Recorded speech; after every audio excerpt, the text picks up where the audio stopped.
Hello, everyone, and welcome to another session of our Ed Talk series. Super happy to have with us this afternoon Mr. Andrew Sherman. Welcome, Andrew. How are you? Good. I'm doing well. How's everybody? How are you, Andrea, Gabriela, Daniela behind the scenes? I hope everybody's doing well, and I'm very excited to be here to share a little bit about what we've been thinking about at K School. Amazing. We're super happy to have you and also give a warm, very warm welcome to all of the community over at K School that are with us this evening. Of course, our dear parents, super happy to have teachers, our dear students. And I am Andrea Ferrari, founder and CEO at Whole Schools International, together with Gabriela, my colleague. We have created this innovative space to inspire conversations, Andrew, around these changing times. Education is transforming, and for us at Whole Schools, it is the pillars of well-being, of course, happiness, equity, and innovation that will carry forward a change that is sustainable, that we call it future-proof, that can face the challenges of the short and the long term. And that's why we gather in these spaces with educational experts and leaders to guide our communities, and with your international perspectives, inform us of the different trends and the different tendencies in education, and how everything is happening together. We can co-create a new landscape, and that's very, very exciting for us. So having you here is an honor and a privilege. This evening, I'd like to introduce to everyone Mr. Andrew Sherman, co-founder of K Schools, Kruger Schools, based out of Quito, Ecuador. Mr. Andrew Sherman is the Chief Academic Officer at K School and also the co-founder of K School Primaria, with a legacy, a long-time expert in Latin American culture, in Mexico especially, Brazil, of course, where he founded and had a big impact in Victoria, Brazil, the Colégio Espírito Santo, if I'm not mistaken. But with us here today to talk about this very interesting theme about innovation, about disruption and reimagining schools. And to begin, please, Andrew, talk to us a little bit about this urgent need for education to be reimagined or to be transformed. Yeah, well, no, I'm very happy to be here. It's a privilege to be able to share space and to talk about some of the things that we've been thinking about and working on.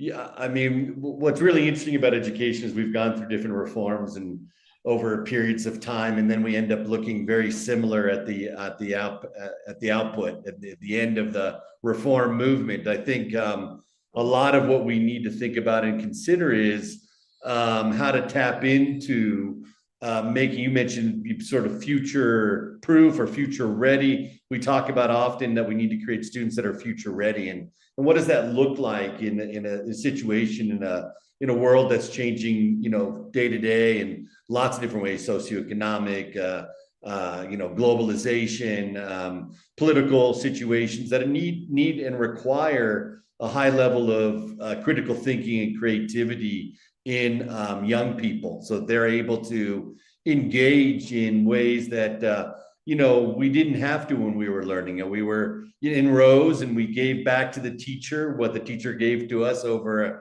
a series of 8 to 10, 12 weeks, whatever you call a bimester, a semester. And we were successful when we could repeat back what that teacher gave to us in a very memorized sort of fashion. And that's not what's going to create success and empower young people in this day and age. And what we're looking at is really people that can be empowered by technology in ways that allow them to be good digital citizens and allow them to use their iPhones as a creative force and not just simply as an element of entertainment. And I think those are the things that we need to look at, right? So things that exist around us. I always say innovation is a way of thinking. It's not a specific tool. It's not technology in and of itself. And we have to look at what resources we need to bring to bear in any situation that will allow us to adapt to challenges, to overcome obstacles, and finally find self-fulfilling way of existence for us as individuals, and that's what we should be thinking about as we empower young people to assume a role of protagonist in their own learning. Wow. I am quickly writing all these words down, but I'm sure Gabriela would agree with me, and she's a strong supporter of this kind of thinking that challenges, that faces big challenges, but that also offers boundless opportunities. In that, I'd like to note that you mentioned the word adaptable, you mentioned the word to empower the youth, and also my favorite, which was to bring back the protagonism to the student. So what does that look like, or how, in your experience, are we able to do that? Are we able to offer or to empower the youth and bring them back to the center, make Great, them protagonists? I think one of the things we have to think is our classrooms need to be co-created.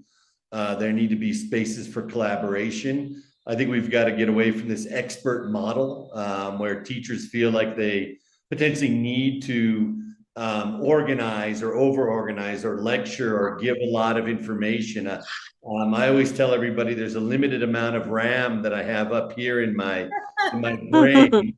And I need to make sure that I'm using that for creative purposes, right? Because I can pick up my phone and look up states and capitals. I can look up provinces in Ecuador and find out a whole lot of information. But I need to think about ways that I'm going to use my RAM for creative endeavors, to be a critical thinker, to prototype. And I think we need to figure out what those spaces look like in our classrooms. They could be project-based learning classrooms where we move away from the teacher as the sole provider of information, and students are engaged in different thinking processes, design thinking, where they're thinking through projects in a way that allow them to be designers of their own learning. I mean, it's great to have standards.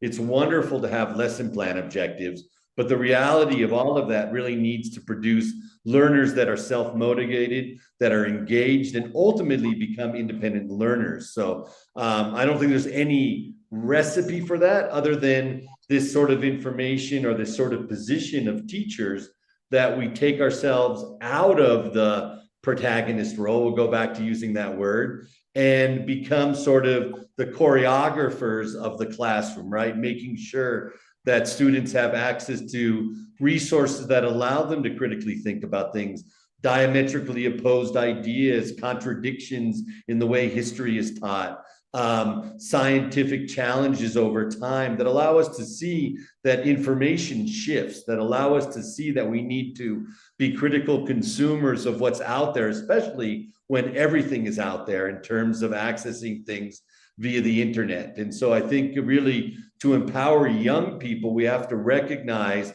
that our role is to coach, to guide, to choreograph spaces where students take high level of responsibility for their own learning. Now, sometimes that looks like a project. Sometimes that looks like an essay. Sometimes it looks like a science lab. Sometimes it looks like students creating their own rubrics with teacher guidance. There's so many different ways it can look like, but we need to bring back students into this kind of creation of what happens in classrooms. And they're very creative, and they're very able to design really interesting things from a very early age about what learning should look like and what types of learning is engaging for them. Wow, that's a good answer. Yeah. Gabby, go ahead, please. Yeah, I just kept thinking, Andrew, something that you said at the beginning, that like, I think the work has gone through stages. No, the first stage was the awareness that school need to be different, and then many have that vision. But I think what happens, or what is your opinion? Because you have all this experience working with schools. What happens when a school maybe has this in mind? You know, they know that they need to aim towards that, but then, you know, they fall short. I mean, they have the idea, they really do.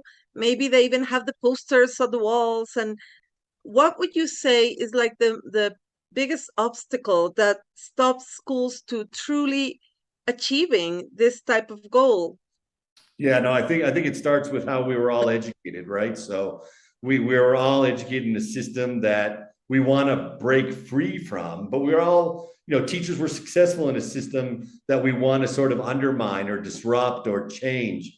I always tell everybody if it's worth doing, you have to have the patience to do it well. So I think it's about kind of thinking about what you want the school experience to be like for young people and figure out the elements of that, right? So, maybe we're not going completely project based, or we're not going to be able to go competency or standard based right away. But what would it look like if we do one project a semester, and how would we learn from that project and reflect on that project and take that learning and try to, replicate that as in terms of other activities in the school. There's a lot of great ideas out there. I mean, there's wonderful institutions. I know coming up at the end of this month, there's going to be someone from What Schools Could Be. They're going to tell you that there's innovation playlist.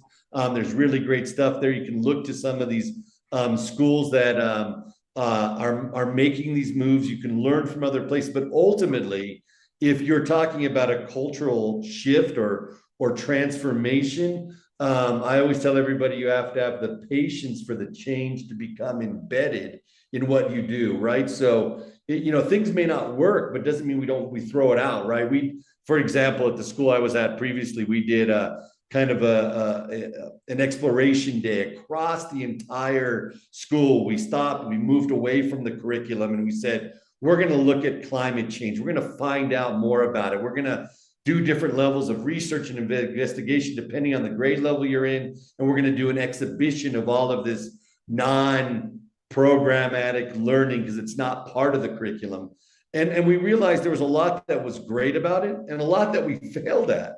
But in that failure, I think is the greatest disequilibrium that allows us to learn. So I think, we teach young people to embrace failure, take risks. And I think as organizations, as institutions, we have to be willing to do the same and not expect that from one day to another, we're going to become a project-based school, or we're going to become a completely student-centered learning environment. I think these things take time because we're working within organizations, schools that have a history and have a lot of baggage and have people that may or may not be in favor of that kind of move.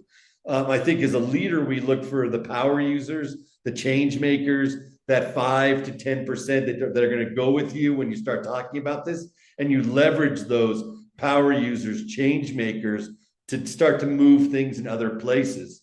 But I think if it's worth doing, you have to have the patience to do it well. And that means sort of sitting back and thinking that, innovation and disruption can happen, but you also have to have something that you're creating from that. And then that's that new image you have of what schools should be for your community. That's excellent. You use the word a lot. You refer to a lot the environment or the surrounding. You talk a lot about spaces, and I want to ask, in this new vision with K schools and that you have co-founded, has there been a consideration toward the actual space being conducive to inspire that innovative thinking, or to trigger those changes in the actual physicality of our school buildings? And tell us a little bit about how that's changed or come about for you. Yeah, I'm smiling because I'm a big fan of the learning spaces and what they can be and how they promote the type of learning that you want. So I'm actually sitting in one of the spaces. It's not very bright, as you can see, and well lit, but because it's a brand new space. But we're working through this whole concept of natural light, of interior exterior spaces, of utilizing porches as an extension of learning. For some of the other elements that you want to use. So I think, we know that the environment is the third teacher, right? So we didn't want to create a building that had, a lot of walls with small windows, because we think young people need that fresh air. So we have doors that we're lucky to be in an environment that allows us but we have doors that completely slide open, and really the natural environment, the external environment can be part of your classroom, right? Both in the back end where the porch is, and in the front, it opens up, and it opens up into a courtyard where everyone else's classrooms can spill out and do things. So I think you're right. I think in a lot of ways, as we think about reimagining schools, we have to think about what we want those spaces to look like and why. And there's a lot of good research out there on colors. There's a lot of good research out there on natural light, natural air, on physical movement for young people. So making sure that you have an appropriate amount of square feet, square meters that allows you to have a dynamic learning environment. If you say you're gonna, want to create spaces where students can get up and move and join in pairs or large groups or small groups and go back to individual learning, you can't create a small space for that. It's got to be big enough for you to move things around and for people to move around. So often, I think you're right. I see the ideas around the kind of learning that we want to see happening, and then the spaces that we try to do it in are in conflict. There's a contradiction between learning space and learning design, which is the activities you want to promote. It's really interesting because we just had a couple of episodes ago or sessions ago, and I wasn't there, but Gabriella did this smashing interview with an educational architect. She's in fact in favor of every single thing you've just said. Jill Akers Clayton, who will be in our Leaders Forum at the end of the month, along with What Schools Could Be. And she's a big supporter of how space is conducive to this disruptive sort of thinking and just provoking the senses. It also brings to mind one of our dear friends in Panama who's just opened the doors of their new campus, and it's a rainforest campus, and how you can look up and you can see the canopy of the tropics looking down on you, and how that must really truly connect with what is at the core, which brings me to our next point about what is it that makes us especially human.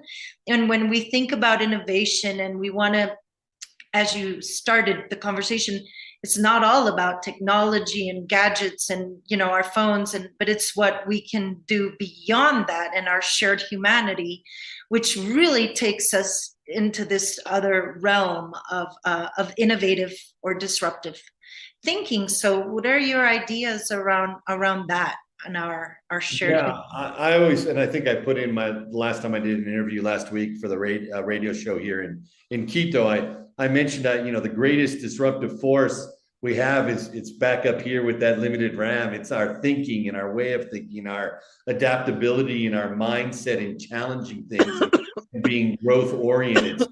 I think that's the greatest disruptive force we can bring to things. We recognize that the change needs to happen, and I think we need to open ourselves up to new ideas, new ways of thinking. But that's not from a machine I can put in my hand or a thing that I can type out. It's really what I have in my disposition for challenging myself to create new things. And I think that's the greatest force out there, right? And then we utilize the resources that may be at our disposal to make that happen. But I really think the disruptive force has got to be coming from here. When we see students not engaged, just unmotivated, not wanting to come to class, not willing to turn on their video, not interested in school anymore, I think that's when we don't do a Google search. I think we start to think in our minds, we start to sort of analyze what is it that's happening in front of me or in the schools that I run that really need to shift and change. And then you bring people together to talk about it. It can't be just a single vision. I mean, it's got to be a collaborative, created vision. And I think you bring people together, people of, not that just think like you, but think apart from you, differently, distinct from you. And you start to really talk through, I think, some of the issues and problems that you see happening in the environment where you're at. And I think then you sort of take action. And that action is, as I said before, could potentially be effective in its change element, or it could be something that just doesn't work. And you don't go back and say, let's just go back to the old way of doing things because that's the way it should be. I think you really need to challenge yourself to say and reflect and be a a reflective practitioner to really think about what didn't work and why it didn't work and what we need to do to come better, as long as we have that goal in mind. And that goal is to create an environment where young people enjoy learning, they're happy to be interacting with one another and the adult in that classroom or the adults in that school. They feel confident in what they do. They feel affiliated with a larger group. We're advocating for their social and emotional well-being, and they're advocating for themselves and their own self-care and social and emotional well-being. I think then we're doing a job that allows the kind of shifts that we want to see happen.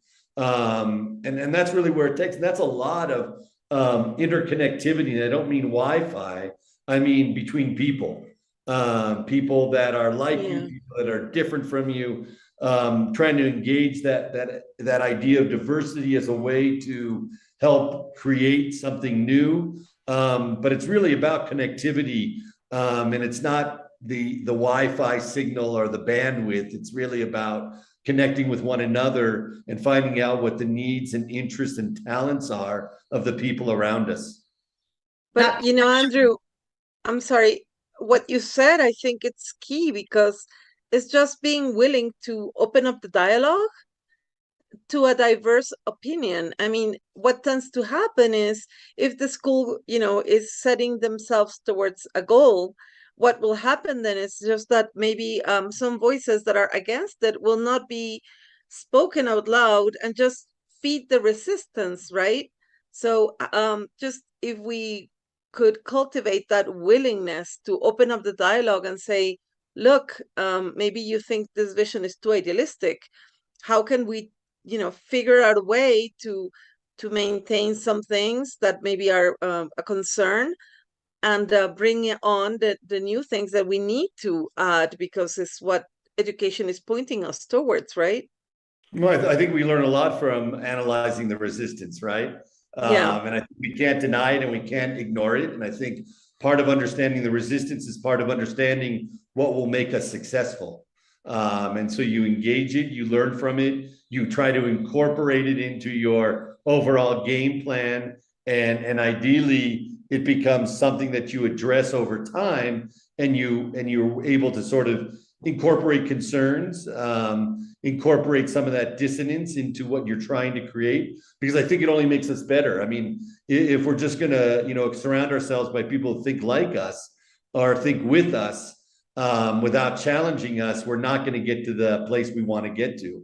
And so those dissenting voices are important to listen to, and to think about, and to figure out what's the best way for you as a leader or as a school or as a community to develop the buy-in from that group that allows you to push forward. To be honest, when you win that group over, it's full force ahead, because that's really the challenge, is to bring everybody on board. And you have to be willing to recognize that the reimagining of the school that you may be doing as a leader may not be exactly what that community is ready for or wants at that moment.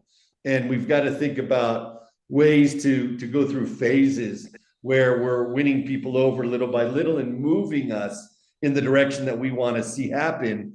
But, I've seen too many situations where, the kind of philosophy of I know best for you, and then you lose your audience and your participation because it becomes very top down, and then you're looking at boycotts or head nodding without really commitment.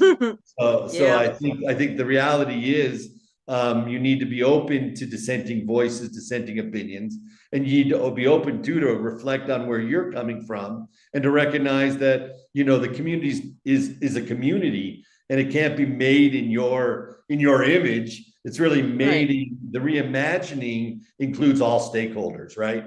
Listen to students, empower students, listen to teachers, empower teachers, listen to other community members to really get to what you want to create, because this really is this kind of reimagining schools is not a top-down process. This is a community-based process that allows us all to participate in what works for us, and to strengthen that, and to change the things that aren't necessarily valuable in this new sort of age where things are changing so rapidly. Yeah. I love how you involve the whole community, because you talked a moment ago about connectivity, and we connected with the students and how they connect with each other, but connecting, you just said it, with all the stakeholders, and that then being what draws together the strength of the entire community makes so much sense. So what can we say to all those that are following? And I'm not sure, Gabby, if we've gotten any comments or questions, because I'm not really filtering the chat. Yeah, but no, not so far. To bring those forward. But in the meantime, maybe as we start to wrap up, we have about 4 minutes left.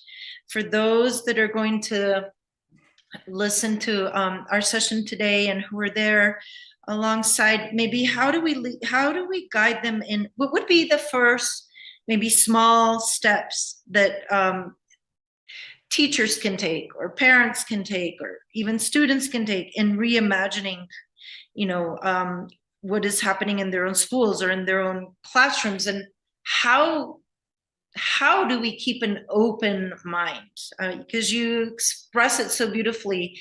What advice or what tips can we give to those that are ready to innovate and that want some piece of your advice to follow along? Sure. So I think, once again, it's looking at it holistically, right? So what is the type of school, listening to multiple voices?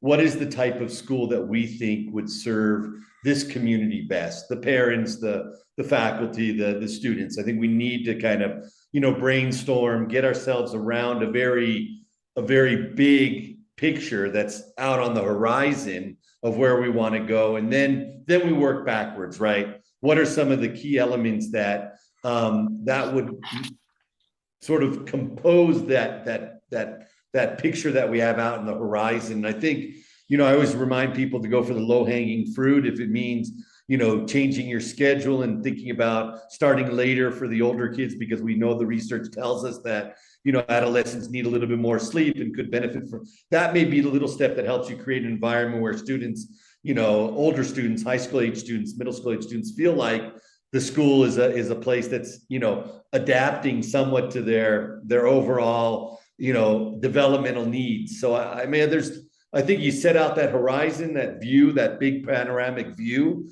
by listening to multiple voices. Then you think about the smaller pieces of what that could look like. Maybe, as I said before, it looks like, adopting a program on social emotional learning, because we feel like, we need to be advocates for self-care and care for others. And that may be the first step that we want to take. So I do think there needs to be kind of this, a larger visioning, but don't leave it there. I think then we need to say, okay, if that's our larger vision of where we want to be, what are the components of that and all of these different elements that we then start to take action plans on, right? And as I said before, school improvement plans often go through changes and manifestations on an annual basis. But the reality is the school improvement plan should be part of how you arrive at that vision. And it shouldn't be this year we do differentiation, next year we do student-based student projects, the next year we do recycling. We need to know holistically where we want to go, and we need to figure out how that school improvement plan looks at over a significant period of time, right? So we bring that horizon closer to the reality we're living.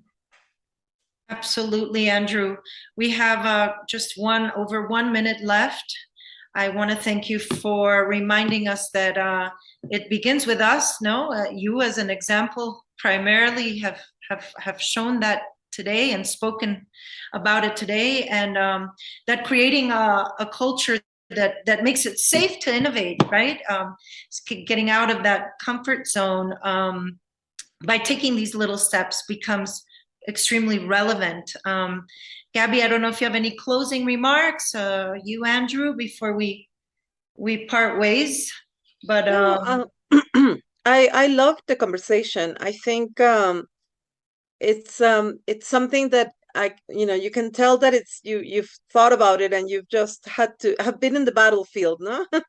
And we've always said that we need to share those experiences, because it really helps inspire others. So thank you so much, Andrew, for all your for all your wisdom today. I appreciate, as always, a little space to share what I know and think about, and gladly we'll do it. We'll have a chance to do it again. I think the date is September 24th. A group of us will have a chance to share different thoughts that we've had about teaching and learning and education in schools together, which always makes it interesting. Absolutely, Andrew. Thank you so much. We're so happy to have you on board, and congratulations to all of you over at K Schools. I believe tomorrow is the first day of class. Yes.